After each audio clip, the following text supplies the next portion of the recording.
मेरे सीने में अभी दर्द है महकूमी का, मादरे हिंद के चेहरे पर उदासी है वही। खंजर आजाद है सीने में उतरने के लिए, मौत आजाद है लाशों पर गुजरने के लिए। कीमतें काली दुकानों पर खड़ी रहती हैं, हर खरीदार की जेब को कतरने के लिए। स्वतंत्रता के इस अमृत महोत्सव पर आप सभी को उन्नति सिंह का सादर प्रणाम। कहने को तो हम आजाद हैं, पर किसी की दास्तां या गुलामी की बेड़ियों को काट देना ही आजादी नहीं है। सच तो यह है कि आजादी रूपी अमृत पाकर प्रत्येक देशवासी शारीरिक, मानसिक व आर्थिक तौर से तृप्त होना चाहिए था, परंतु वह अमृत अभी झलका ही नहीं जिसकी हमें तलाश है।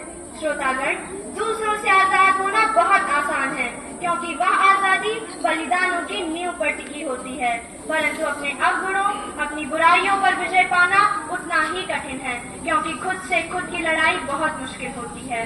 आज इस स्वतंत्र भारत में हमारी लड़ाई खुद से है। हम अपने ही बनाए हुए चक्रव्यूह में इस तरह से फंस कर रह गए हैं कि हमें उस चक्रव्यूह से बाहर निकलने का कोई रास्ता नजर ही नहीं आता। अफसरशाही, महंगाई, बेरोजगारी, धर्म, जाति आदि कई समस्याएं हैं जो आज भी हमारे सामने सुरसा की तरह मुंह पसारे खड़ी हैं। गरिमामय संविधान से डिजिटल इंडिया तक का सफर, हरित क्रांति, समृद्ध सेना, नारी सशक्तिकरण, पोलियो मुक्त भारत आदि ऐसे कई विषय हैं जिन पर हमने विजय प्राप्त कर ली है, परंतु एक सत्य यह भी है कि आज हमारे पास राफेल तो है, लेकिन गरीब के घर में राशन नहीं। सत्ता चलाने वाले शासक तो हैं, लेकिन देश में आत्म अनुशासन नहीं।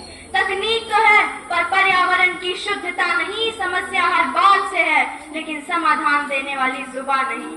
गौरतलब है कि चाणक्य नीति, आर्यभट्ट की शून्य, सनातन संस्कृति, योग सूत्र व सहिष्णुता से भरा ये देश यदि मार खाता है तो सिर्फ अपने अंदर के अहम और वहम से। आज हम दूसरे देशों के साथ अपने संबंध मधुर से मधुरतम बनाकर उनका दिल जीत रहे हैं, वहीं दूसरी ओर अपने ही देश में सियासी दांव बेचकर जहर घोल देते हैं। कभी राम रहीम के नाम पर तो कभी मंदिर मस्जिद के नाम पर जब लड़ाई दंगे करते हैं तो गर्व से फूला हुआ सीना भी छल्ली छल्ली हो जाता है। क्या महात्मा गांधी, भगत सिंह, सुभाष ने ऐसे ही देश का स्वप्न देखा था? क्या हमारे क्रांतिकारी वीरों ने इसीलिए अपना सर्वस्व न्यौछावर किया था?